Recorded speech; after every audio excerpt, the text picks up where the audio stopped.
Hey, this is Chris here. In this video, I want to talk a little bit about dementia and further about why it may be difficult for Donald Trump on the campaign trail.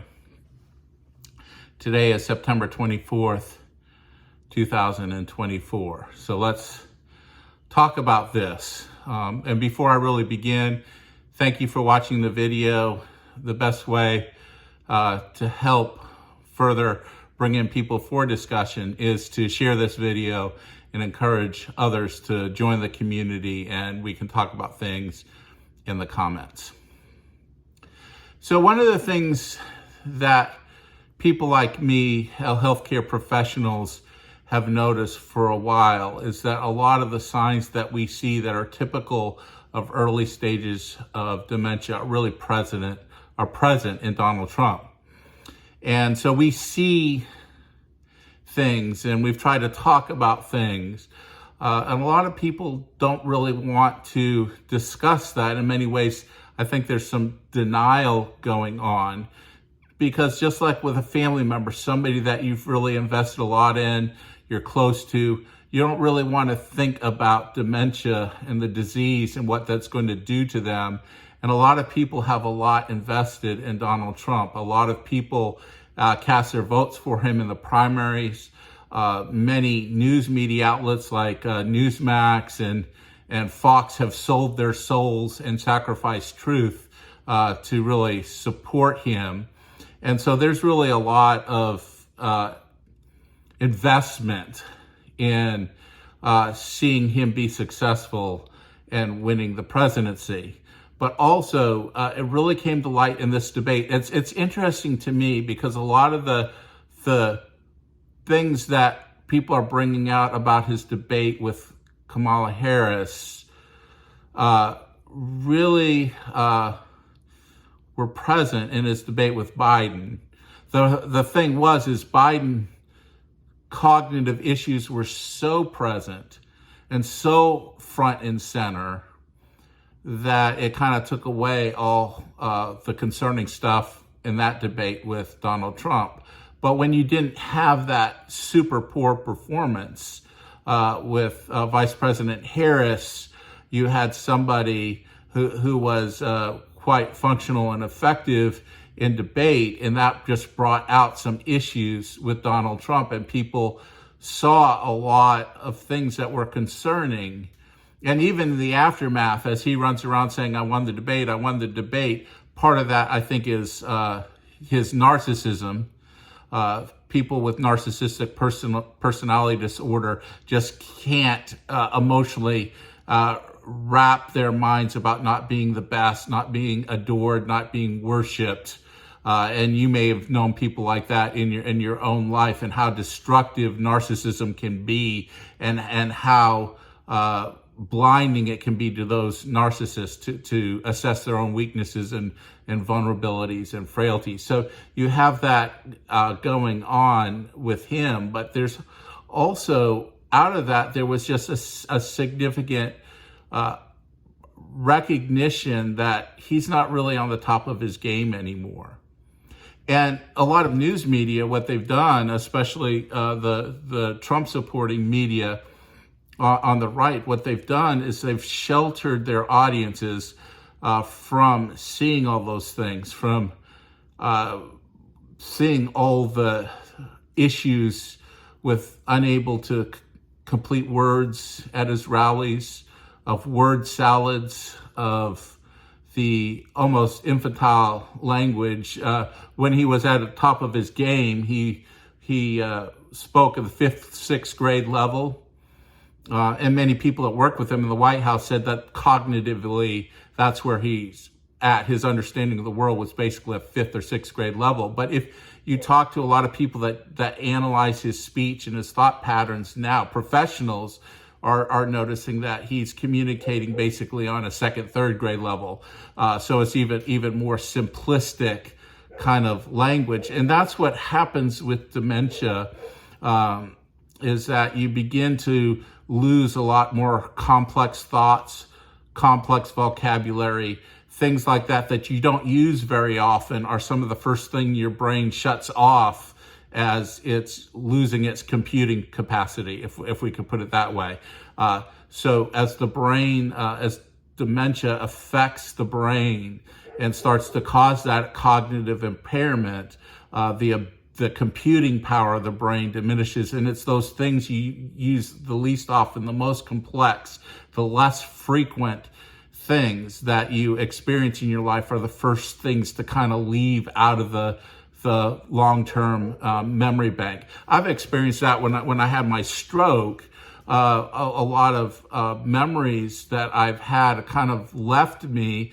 Thankfully that my family has pictures, and in those pictures I kind of am able to kind of remember things as kids tell me stories, and I look at the pictures and things like that. And I know for me that I'm, having a stroke, I have a 70% increased chance of developing dementia at some point. So I realize that I have that very super high risk, and some people do. They just have this higher risk.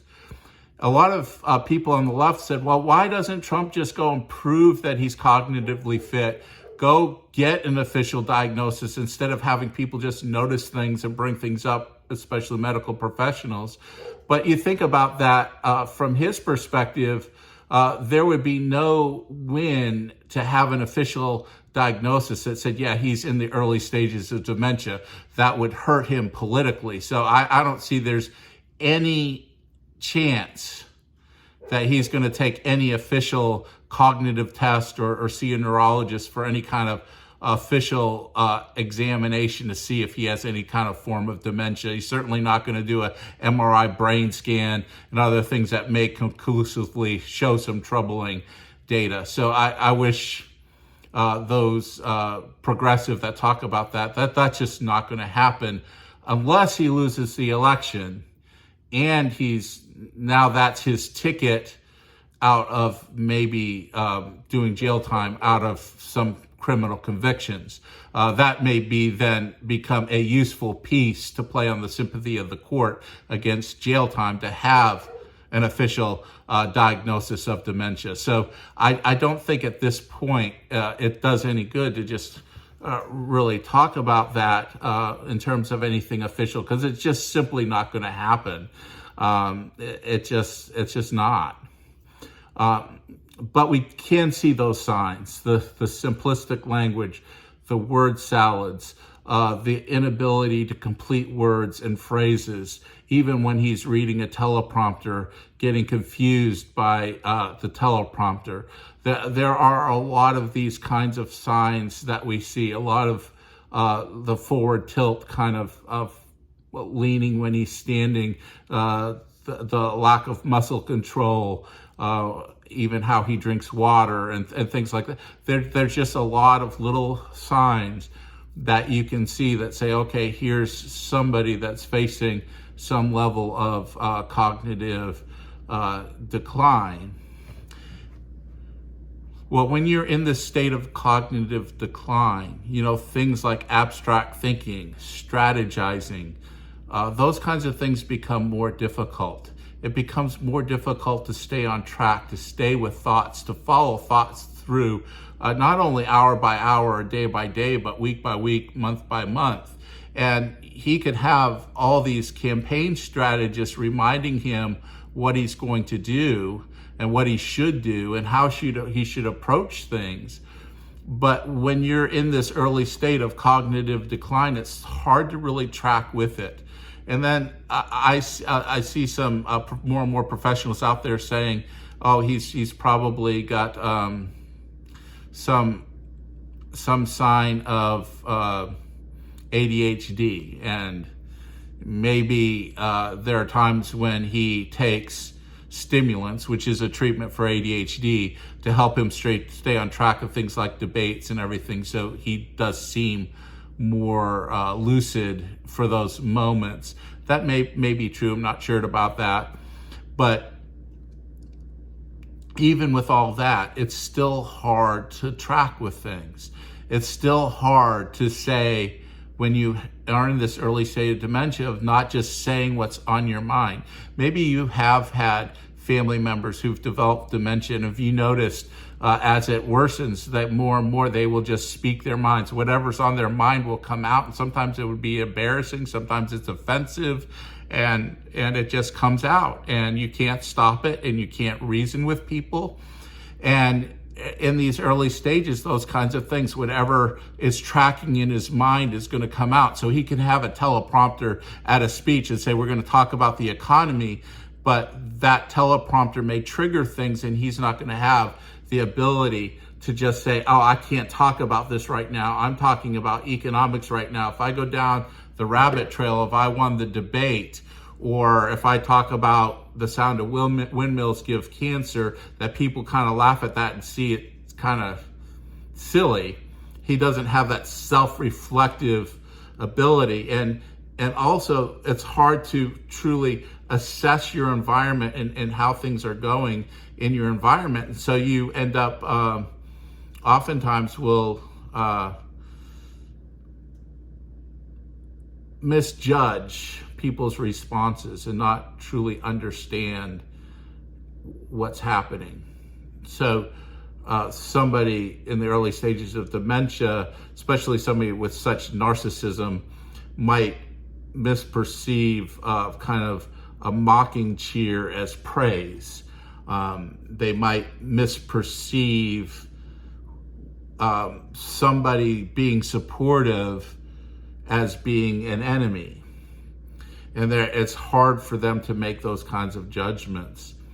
And so I think a lot of what you're seeing from Donald Trump as he's campaigning is really reflecting where he's at cognitively, and just asking him to do things different, and to not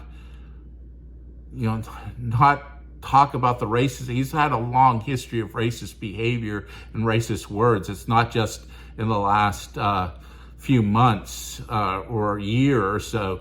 There's been a long history of that, and it seems to be deeply rooted inside of him. So just to say, well, stop being racist, Mr. Trump, you're hurting your election chances. Well, that's just hard for him to stick with that. Stop talking about sharks and windmills.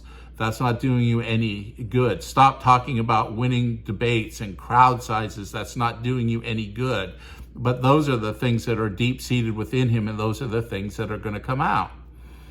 And that's one of the challenges, I think, that Republicans are facing right now, is they have someone that they've kind of pushed forward that really, in my view, and I think many others, is just not cognitively fit. I, as a Christian pastor, I find that he's causing great problems for the Christian faith. My speaking out has always been centered on the fact of what Donald Trump is doing to damage Christianity and the credibility of Christianity in the United States, and the fact that he claims Christianity for himself in many settings, and sometimes in another setting he might not.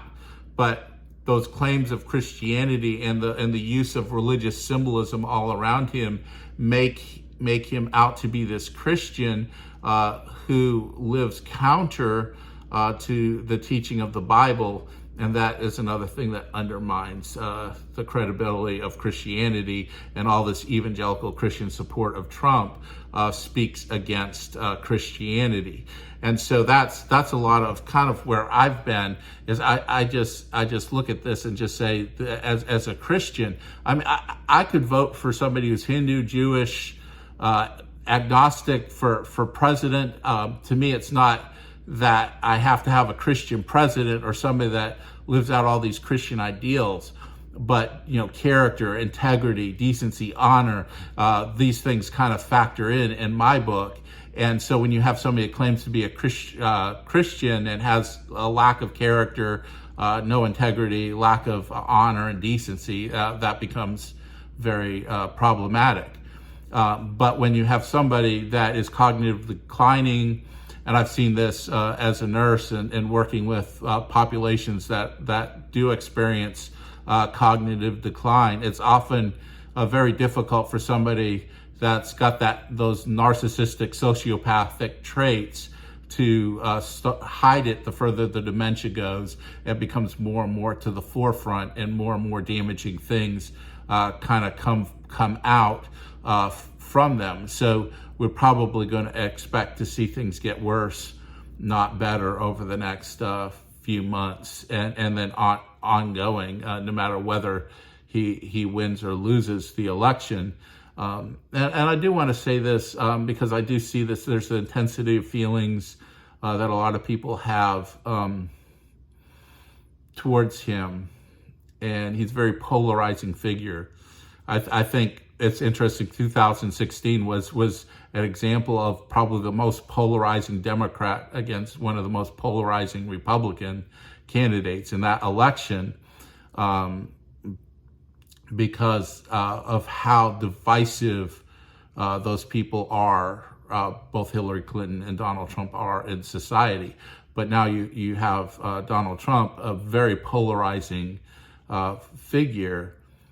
And yet at the same time, well, my heart and my desire for him as a pastor and somebody who does believe and practice Christian faith is that he would come to a deep knowledge of his own sin and wayward behavior, that he would repent and cast himself on the mercy of the Lord Jesus Christ, and be like those in the Bible who, once they receive that grace and mercy and live by faith, that they would openly acknowledge and confess their sin, even if it meant jail time, that even if it meant public disdain.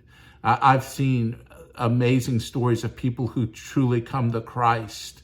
I think of one who was convicted of child sexual abuse, and how after he came to Christ in jail, how he would not hide what he did, but say, what I did was despicable and I deserve to be in jail, and I've come to Christ and I repent of it. I want nothing more of that in my life. I deserved everything I got in jail. But his heart, at the time he was expressing that, was that he wanted nothing to do with his sin anymore, because he turned his back on it because of his faith in Jesus Christ. And there is something to that, and that's something that you see in genuine faith, is that people don't hide their faults and failings. They try to make amends for their sins. They try to make things right, and they try to go back to people and say, I sin against you. I've done these things that are wrong. And I remember another example of a woman who, like 25 years later, contacted her ex-husband and said, I cheated on you and I destroyed our marriage, and I'm sorry for what I did. And she had just become a Christian, and that real genuine faith led her to want to make amends for the behavior that she had engaged in. And I think that would be my hope for Donald Trump. It would be my hope that he would truly come to know the Lord. But that's not in my hands. That's between him and God. But my concern as a pastor is that, first of all, that we just understand the impact that the negative impact supporting Donald Trump has on the reputation of Christianity in the U.S. But my second, as a nurse, is to honestly assess these things, the potential mental things. I really, again, I wish he would meet with a psychiatrist for official diagnosis and prove everybody that's seeing the signs, all the signs of sociopathy, all the signs of narcissism, and just say, hey, I've had this diagnosis by a psychiatrist, and y'all are wrong. Here's the findings, here's the official diagnosis and all the official treatment. The same thing with the dementia and things like that. But that's just not going to happen. And so people can see signs and be concerned about them. And that's kind of where I'm at. just a lot of concerning things, and a lot of concerning things about his cognitive ability even to lead. And that means if he's not leading, like everybody's concerned about who's running the country, who think Joe Biden is cognitively unable to do things, we'll be in that same situation where everybody will be speculating who's really running the country if Donald Trump is president. And since he didn't like the guardrails put on by the traditional Republicans in his cabinet the first time, and has gotten rid of all of them and wants this blind loyalty in some of these people with really, really shocking and extreme beliefs, they'll be the ones without any adult supervision kind of running the country. And that's concerning. I think every Christian should be concerned about that and be asking these questions. Last thing I'll say, just to think about this, is, you know, all the warning signs were there with Lieutenant Governor of North Carolina, Mark Robinson. People have been talking about concerns for a while, and yet he was able to get through on Donald Trump's endorsement through the Republican primary in North Carolina. And now, as society is more thoroughly vetting him and his behavior and his conduct, it's become very, very problematic. And I do think, you know, we've really got to think about these things, especially since Republicans, they say evangelicals comprise about 25% of the U.S. population, but I would suggest that probably the majority of the Republican Party is comprised of evangelical Christians. So we can't just say, as evangelical Christians, say, I have no influence on the direction of the Republican Party. I have no influence on vetting these candidates that have serious moral issues. Since probably, and somebody can correct me in the comments, the majority of the Republican Party are evangelical Christians, then it falls squarely on our tradition, the lack of vetting, the lack of concern of character and integrity and morality, and it's just looking very, very bad, and it's damaging the Christian faith. And the fact that we spoke so much about Joe Biden's cognitive impairment, and then we have a candidate that's showing more and more signs of his own cognitive impairment. In fact, far, far, far more serious cognitive impairment than what Joe Biden exhibited in 2020. I do think that's going to, again, fall on us. And the impact of the choices that we make in November is going to fall on evangelical Christians, and people are going to be talking for a very long time about evangelical Christianity and whether it is even a biblical tradition anymore, whether it's totally compromised by idolatry and false teaching. And that's going to make the witness of Christianity in the U.S. much, much more difficult. And as people rightly are going to point out the total hypocrisy of Christians and say, why would I want to be part of giving my life to Jesus Christ and walking in his ways and believing and trusting in him when it is evident that you are not doing that yourself. You're asking me to do something that you are totally unwilling to do. You're totally unwilling to stand on moral principle, and now you're asking me to stand on moral principle, and I'm not even a Christian. And so we've really got a lot to think about as Christians, and we've got a lot to think about, you know, in terms of who we support as candidates, and whether we're really going to take to heart some of the things that people are seeing and really research and see, you know, some of these deeply concerning cognitive issues that Donald Trump is displaying. But we'll see how it goes. Again, thank you so much for watching, and I hope to post videos daily as I'm able. Once we get to 5,000 subscribers, I'll open up channel memberships. And we'll see where it goes from there. Maybe someday I won't be working nearly 90 hours as an on-call nurse, and we'll have more time and more ability to work. That's 90 hours a week, or 88 hours a week if y'all want to be technical about it. So thank you so much for watching, and may God bless you.